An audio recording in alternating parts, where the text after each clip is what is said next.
July 17th, 2012. A set of photographs hit the internet that would shatter Hollywood's most beloved romance, destroy careers, trigger a Twitter meltdown from a future president, and create one of the biggest scandals of the decade. Kristen Stewart, America's sweetheart from the Twilight saga, was caught in a parked car kissing her married director, Rupert Sanders. The images spread like wildfire. Fans were devastated. Tabloids went into overdrive. And for 7 long years, Kristen stayed silent about what really happened that night. But in 2019, she finally revealed the truth. And it was nothing like what anyone expected. This isn't just a story about cheating. It's about a young woman who made a mistake, paid an unimaginable price, and carried a secret that would haunt her for years. Because what the photo showed wasn't the whole story. Not even close. What really drove Kristen Stewart away from Rupert Sanders? Why did she wait so long to speak? And what actually happened between them that night? The answers are more complicated, more human, and more heartbreaking than you could imagine. Before the scandal that would define her, Kristen Stewart was living a dream that millions of fans desperately wanted to believe in. She wasn't just Bella Swan on screen. Off camera, she was actually dating her vampire co-star, Robert Pattinson, and their relationship had become the stuff of legend. They met in 2008 on the set of Twilight, when Kristen was just 18 years old. The chemistry was immediate, electric, undeniable, but they played it cool at first, never confirming or denying the rumors swirling around them. For years, they kept their love private, protecting something precious from the relentless glare of fame. By 2012, they'd been together for nearly 4 years, and Kristen was deeply, completely in love. She would later admit that Robert was her first real love, the person she thought she'd marry. She wanted to make movies and have kids with him. She couldn't believe how lucky she was. Their relationship wasn't just about them. It belonged to the fans, the millions of Twilight obsessives who called them Robston and tracked their every move. Every photo, every interview, every public appearance was dissected, analyzed, celebrated. The pressure was crushing. They couldn't go anywhere without cameras following them, without strangers feeling entitled to their private moments. But they were handling it. They were building a life together in Los Angeles, talking about their future, planning what came next after Twilight ended. Everything seemed perfect. Everything seemed safe. And then came Snow White and the Huntsman. In early 2012, Kristen was filming Snow White and the Huntsman, a dark reimagining of the classic fairy tale. Her director was Rupert Sanders, a 41-year-old British filmmaker making his big Hollywood debut. Sanders was married to Liberty Ross, a stunning model and actress,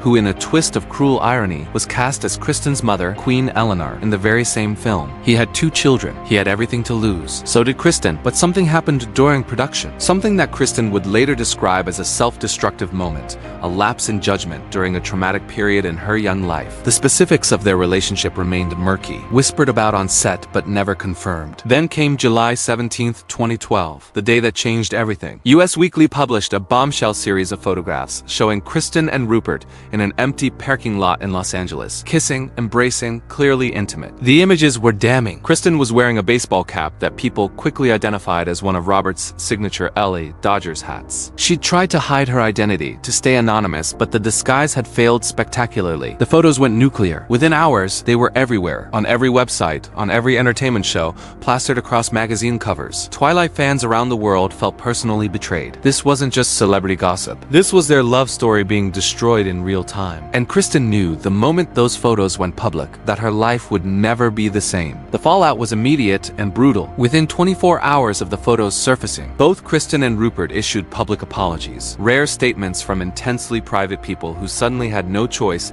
but to address the massive scandal consuming them. Kristen's statement was raw, desperate, heartbroken.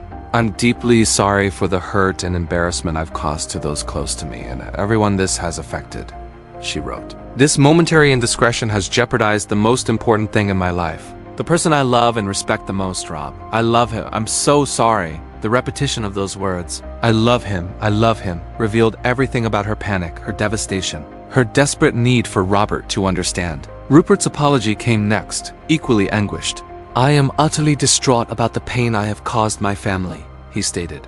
"My beautiful wife and heavenly children are all I have in this world. I love them with all my heart. I am praying that we can get through this together." But prayers weren't going to fix this. Robert Pattinson, according to sources, was absolutely destroyed. He moved out of the Los Angeles home he shared with Kristen immediately. People magazine reported he was heartbroken and angry, unsure if they could ever recover from this betrayal. Meanwhile, Liberty Ross was processing her own nightmare. She'd learned about the affair just 20 hours before the photos went public. A devastating revelation followed almost immediately by global humiliation.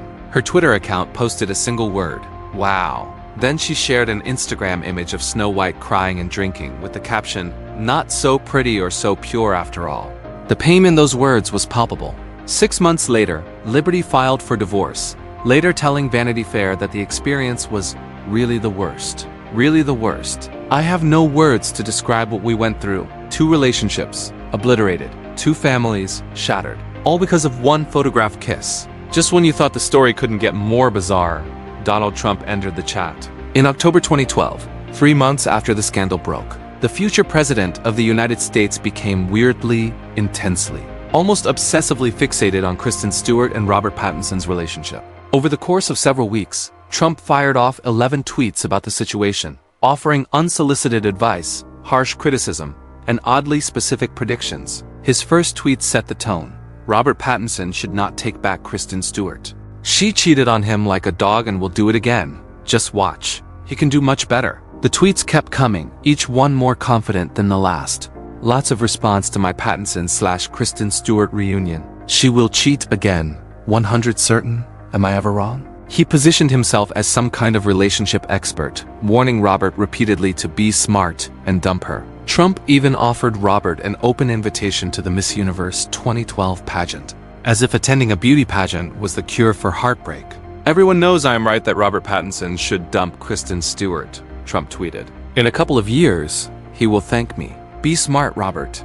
As the final Twilight movie approached its release in November, Trump couldn't resist weighing in again. "After Friday's Twilight release, I hope Robert Pattinson will not be seen in public with Kristen. She will cheat on him again." The sheer weirdness of a billionaire reality TV star dedicating so much time and energy to a Hollywood couple's relationship problems was lost on no one. Years later, when Trump became president, Kristen would address his bizarre obsession. "He was mad at me a couple years ago, really obsessed with me a couple years ago, which is fin crazy," she told a reporter. "I can't even understand it. I literally cannot even understand it." During her 2017 Saturday Night Live hosting gig, she took direct aim at him. "The president is not a huge fan of me. But that is so okay. And Donald, if you didn't like me then, you're really probably not going to like me now. Because I'm hosting SNL and I'm like so gay, dude." In a 2024 Rolling Stone interview, she doubled down, calling Trump such a little baby and adding a final message. "FKU BTCH." Despite the devastating betrayal, despite the global humiliation, despite Donald Trump's Twitter warnings, Robert Pattinson tried to forgive Kristen Stewart. In October 2012, just 3 months after the scandal exploded, reports surfaced that they were attempting a reconciliation.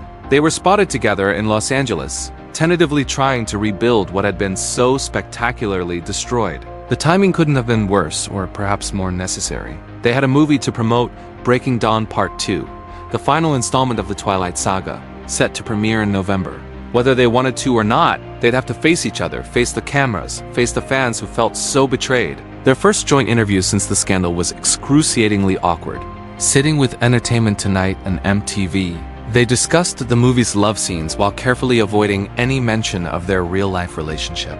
When asked about the vampire-on-vampire intimacy in the film, Kristen deferred to Robert, saying, "I'm going to let him take this one," a moment that drew uncomfortable laughter. Their most public appearance came on Halloween 2012, when they were photographed together at a party. Kristen wore a pink wig and sunglasses, a costume inspired by Natalie Portman's character in the film Closer. The paparazzi photos made headlines everywhere. Were they back together? Were they just promoting the movie? Was this real or a publicity stunt? Critics and skeptics suggested the reconciliation was manufactured, a strategic move to boost ticket sales for Breaking Dawn Part 2. But those close to them insisted the feelings were genuine. Kristen was desperate to make things work. Robert wanted to believe they could move past it. For a few months, it seemed possible. They were careful, keeping their relationship mostly private, trying to heal away from the cameras that had captured their downfall. But the damage was too deep. The trust was broken. The pressure of their past, combined with the relentless media attention, made normal impossible. By May 2013, almost a year after the scandal, it was officially over.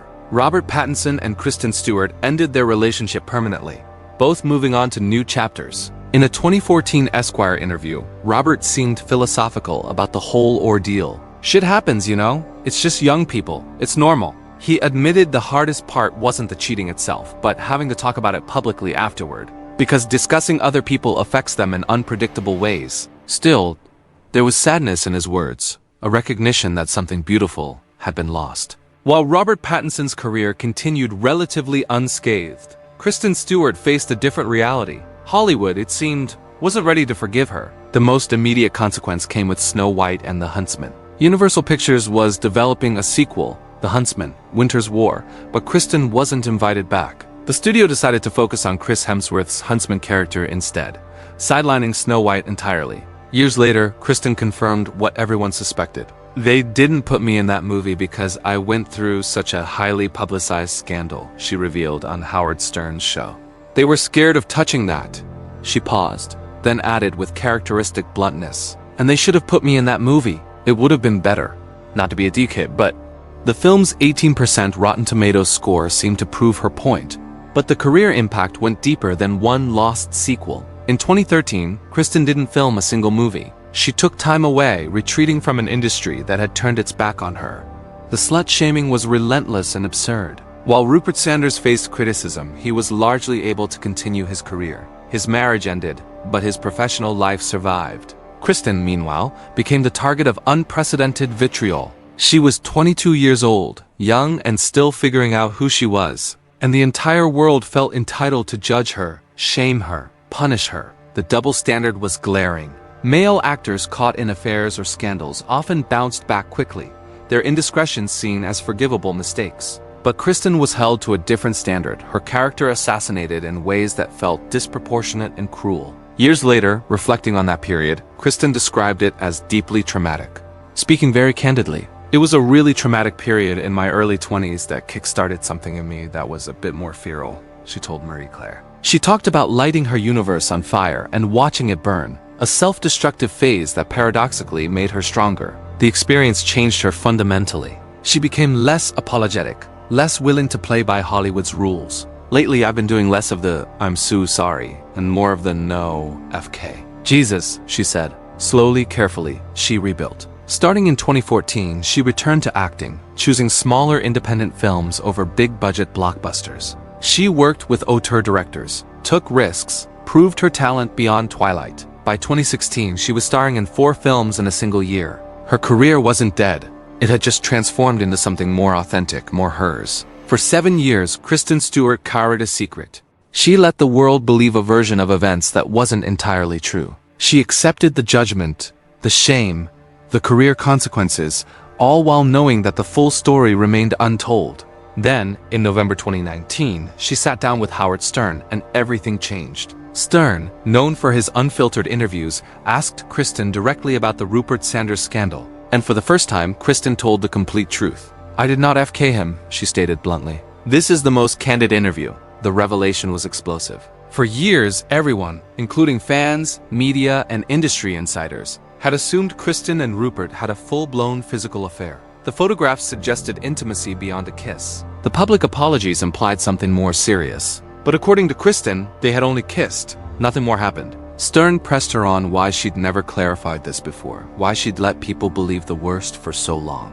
Kristen's answer was simple and devastating. "Well, who's going to believe me?" She explained that once the photographs were published, once the narrative was set, there was no point in trying to defend herself. "You make out with a dude in public. It definitely looks like you did. It wasn't innocent. That was a really hard period of my life. I was really young." She talked about the context surrounding that moment, describing it as a self-destructive phase, a momentary lapse during a traumatic time. "I wouldn't say I fell in love with the director," she clarified, pushing back against the idea that this was some grand romance. It wasn't love. It was a mistake, a moment of weakness, a decision she'd regretted every day since. Kristen also opened up about her relationship with Robert, providing details she'd never shared before. "I've actually never been able to say what happened because I was so self-conscious about seeming like an attention seeker," she admitted. "We were together for years. That was my first love. I wanted to marry him." The wistfulness in her words was palpable. This wasn't some casual fling. This was the person she'd planned a future with, the relationship she'd destroyed with one photographed kiss. She reflected on the cultural moments surrounding the scandal, noting how different things were in 2012. We lived in a different time then. The slut-shaming that went down was so absurd. She was right. The intensity of the backlash, the gendered nature of the criticism, the way her career suffered while Rupert's didn't. It all reflected double standards that were slowly, finally being challenged. Walking away from Rupert Sanders wasn't a dramatic decision or a grand gesture. It was simply reality crashing down. The moment those photos went public, whatever had briefly existed between them was over, destroyed by consequences neither had fully anticipated. More than a decade has passed since that July day in 2012, and the lives touched by the scandal have all moved forward, transformed by what happened, but no longer defined by it. Liberty Ross, who perhaps suffered most immediately, found her rebirth. She divorced Rupert Sanders and later married Jimmy Iovine, the legendary music producer and co-founder of Interscope Records. In her 2013 Vanity Fair interview, she said something profound. "I think for me, something always has to completely die for there to be a rebirth." Her words captured the painful truth of transformation. Rupert Sanders, years after the scandal, offered his own perspective. In a 2017 interview promoting his film Ghost in the Shell, he described the affair as a momentary lapse. He philosophized about mistakes in art, saying, "Everyone makes mistakes. I am bound to make more mistakes. And I wouldn't expect my life to be exciting if I didn't. If you took people off the table for a momentary lapse, there would be no one making art." The comment felt defensive, minimizing, but it was his truth. His career survived, though the bad publicity certainly didn't help. Robert Pattinson, ever the philosopher, maintained his gracious perspective. Beyond his initial heartbreak, he seemed to genuinely view the situation as something normal young people go through. He moved on romantically, eventually finding happiness with model and singer Suki Waterhouse. When asked about Donald Trump's weird tweets years later, Robert seemed bemused, saying it didn't really mean anything, but acknowledging the surreal nature of a future president once being obsessed with his love life. And Kristen? She emerged from the ashes stronger, more authentic, more herself than ever. She publicly came out, embracing her sexuality and refusing to hide who she was. She got engaged to screenwriter Dylan Meyer in 2021. Her career flourished in unexpected ways. She earned critical acclaim for films like Clouds of Sils Maria, Personal Shopper, and Spencer, the latter earning her an Academy Award nomination for playing Princess Diana. The scared 22-year-old who made a mistake had become a confident, outspoken artist unafraid to challenge Hollywood's expectations. The scandal that once threatened to destroy her became, in a strange way, the catalyst for her transformation. She learned to stop apologizing, to stop living for other people's approval, to embrace the feral, rebellious parts of herself that Bella Swan never could. One photographed kiss changed multiple lives forever, destroyed relationships, ended marriages, launched bizarre Twitter rants, and created tabloid headlines for years. But it also revealed something important about fame, judgment, double standards, and the price young women pay for their mistakes. Kristen Stewart walked away from Rupert Sanders because there was nothing there worth staying for, because the consequences were immediate and devastating, because what looked like a scandal was really just a moment of weakness that spiraled into something uncontrollable. The real story wasn't about the kiss. It was about what came after, the years of silence, the weight of secrets, and the courage it took to finally tell the truth, even when she knew many still wouldn't believe her.